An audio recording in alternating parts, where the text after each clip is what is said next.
Bien, d'autres sujets vous font réagir. Il est 9h11. Tiens, je vais prendre Sébastien, qui est en Eure-et-Loire. Sébastien, bonjour. Bonjour Jean-Jacques. Comment ça va, mon cher Sébastien? Écoutez, ça va très bien, et vous? Ça va bien, impeccable. Sébastien, vous avez écouté Patrick Veil tout à l'heure, l'historien, et vous n'étiez pas tout à fait d'accord. Non, je pense que M. Veil a une vision assez idyllique de l'histoire de France, et je pense qu'il fait un certain nombre d'embellissements qui sont pas exacts. Très rapidement, quand on nous parle de la France droit du sol, il y a juste à regarder l'article 18 du Code civil, et la France n'a jamais été un pays de droit du sol, mais un pays de droit du sang. Il faut juste se pencher sur l'article, c'est tout. Historiquement. Non, pas historiquement. Oui, mais lui, il est historien, Patrick Veil. Très simple, Jean-Jacques Bourdin. Allez-y, Sébastien. 2 clandestins font un enfant sur le sol français. Est-ce qu'il est français à la naissance? Non. Si c'était le droit du sol, il serait automatiquement français. Donc il n'y a pas de droit du sol en France. C'est une blague. Quand Patrick Veil nous parle de la Révolution française... Vous aimeriez que 2 clandestins faisant un enfant en France, vous aimeriez que l'enfant soit français? Si vous voulez, c'est pas le débat, Jean-Jacques. Mais il ne faut pas dire que c'est le droit du sol. C'est majoritairement le droit du sol qui est... Non, c'est pas le droit du sol. En France, C'est pas le droit du sol, si vous voulez. Il faut appeler les choses par leur nom. Quand Patrick Veil nous parle de la Révolution française, de la Convention qui a supprimé 1794, il oublie quand même que la Convention, c'est elle qui a demandé l'extermination en règle des Vendéens. Oui. Donc, je veux dire, à un moment ou à un autre, quand il nous parle d'immigration, j'ai l'impression... Là, on n'allait pas à l'esclavage, vous mélangez tout, là, esclavage... Non, je ne mélange pas tout, mais si vous voulez, il nous présente une espèce de Révolution française mirifique. Mais non, pas du tout. Vous n'avez pas lu son livre. Je peux vous dire qu'il parle très peu de la Révolution française dans son livre. Jean-Jacques Bourdin, si vous voulez, quand il vient nous rappeler que la théorie du grand remplacement, c'est les travaux de l'Action française, je suis les travaux de l'Action française, il délire complètement, ce garçon. C'est faux ou vrai, ça? C'est bien sûr que c'est faux. Ah bon? Le grand remplacement, c'est qui a mis ça? Qui a parlé du grand remplacement? C'est Renaud Camus, récemment. Renaud Camus explique tout simplement, une fois il a été à Montpellier, dans des quartiers qu'on appellerait populaires aujourd'hui, et il dit dans des maisons de type traditionnel où il y avait des populations d'origine européenne, aujourd'hui c'est des populations d'autres origines. Donc il a dit c'est un remplacement dans ce sens-là, c'est tout ce que Renaud Camus il a dit. Mais j'ai l'impression que dans ce pays, pour disqualifier les gens qui pensent pas comme vous, on les traîne un petit peu dans la boue. C'est pas très élégant. Sébastien, ce que je regrette, c'est justement, vous avez tout à fait le droit de penser ce que vous voulez, et heureusement d'ailleurs, je vous le dis heureusement. Mais ce que je regrette un peu en France, c'est qu'on soit toujours d'un côté ou de l'autre. C'est qu'on n'arrive pas à être dans l'équilibre. C'est qu'on n'arrive pas à être dans on est positionné, on se positionne. C'est une idéologie. C'est terrible, la France, pour ça. On est enfoncé dans des idéologies, qu'elles soient d'un côté ou de l'autre, que ce soit ceux qui disent que il faut fermer les frontières ou ceux qui disent qu'il faut ouvrir totalement les frontières. Toujours dans cet excès. Mais Jean-Jacques Bourdin, mais même vous êtes dans l'excès quand, récemment, vous dites à l'antenne que les races n'existent pas. Mais évidemment qu'elles n'existent pas. On nie les travaux de Kuhn. Kuhn, anthropologiquement, il a déterminé 50 catégories. Ouais. Qu'est-ce que ça d'extraordinaire que dire qu'il y a des gens qui sont de races différentes, qui ont des physiques différents? C'est quoi le problème? Où le problème? Je ne comprends pas, si vous voulez, cette querelle qu'on fait ce procès concerne Nadine Morano où il y aurait des races. Alors effectivement, à partir du moment où on n'est pas dans les travaux de Kuhn, où scientifiquement il a démontré 5 catégories, oui, c'est contestable. Mais dire que les races n'existent pas, j'ai l'impression que pour supprimer les mots MAUX d'une époque, on interdit les mots MOT dans le dictionnaire.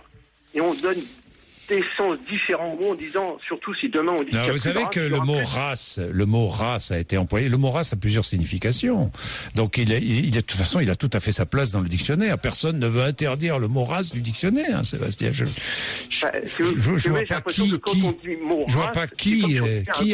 Mais vous savez qu'à une époque, on disait il est racé, ou on disait il est. Mais ça avait une autre signification, mon cher Sébastien. Donc le mot race, c'est un mot qui a plusieurs significations. l'utilisation. Personne ne pense à effacer le mot race du dictionnaire. Vous défendez des contre-vérités. Pardonnez-moi de vous le dire. Je défends pas de contre-vérités. Qui a dit qu'il faut effacer le mot race du dictionnaire? C'est vous qui dites ouvertement sur votre antenne, Jean-Jacques Bourdin, il y a quelques jours, que les races n'existaient pas. Je dis, mais non, il y a la race humaine, il y a la race humaine. Non, il y a l'espèce humaine, Jean-Jacques Bourdin. C'est l'espèce humaine, et à l'intérieur de l'espèce humaine, il y a différentes races.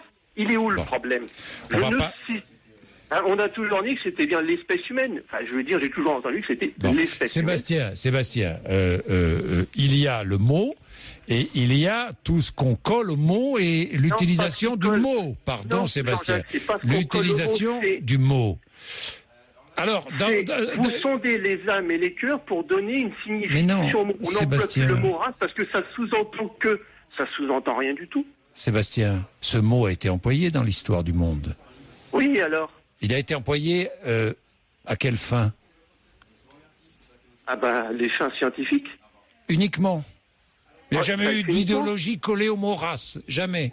Mais alors, si vous voulez supprimer, si vous voulez faire Mais je ne veux pas supprimer le mot race. Je veux rappeler. Mais vous voyez, vous ne laissez pas finir. Si vous voulez supprimer toutes les terminaisons verbales qui conduisent à des idéologies, je peux vous garantir qu'on va en supprimer quelques-uns. Sébastien, là, vous n'êtes pas honnête dans votre réaction, parce que vous ne me répondez pas.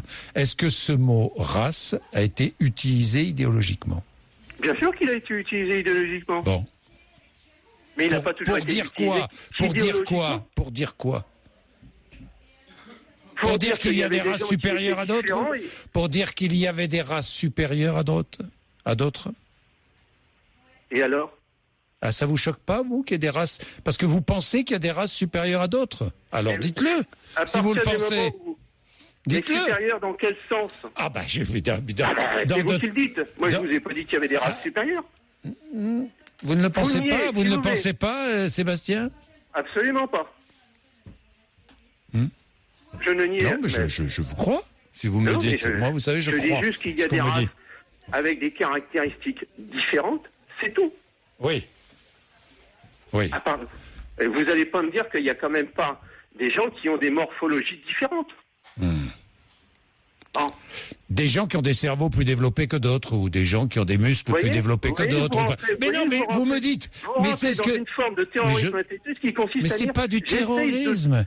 C'est que j'essaie de vous mettre devant, vos contradictions. Absolument. Et au moins j'essaie de vous mettre devant ce que vous avez au plus profond de vous-même, dans votre cœur. Vous pensez que les races sont différentes. Vous pensez qu'il y a des races supérieures à d'autres. Vous le pensez, mais vous ne le dites pas, parce que vous n'osez pas le dire, Sébastien. C'est pas qu'on n'ose pas le dire, Jean-Jacques, on n'ose pas, parce que vous considérez que nous, on pense que, c'est bien ce que je vous dis, vous n'osez pas les cœurs des gens, Jean-Jacques Bourdin. Mais je vous pose la question, est-ce que vous osez le dire? Mais j'ose pas le dire, puisque je le pense pas. Parce qu'il n'y a pas de race supérieure. Alors où est le débat? Où est le débat? Il n'y a pas de débat. Bon, il n'y a pas de débat. C'est quand même bien en ce moment le débat, c'est que moi je. Je n'ai jamais critiqué ou encensé ce que dit Nadine Morano. Je dis simplement que pour moi, il y a la race humaine. Point. Non, il y a l'espèce humaine. Sébastien.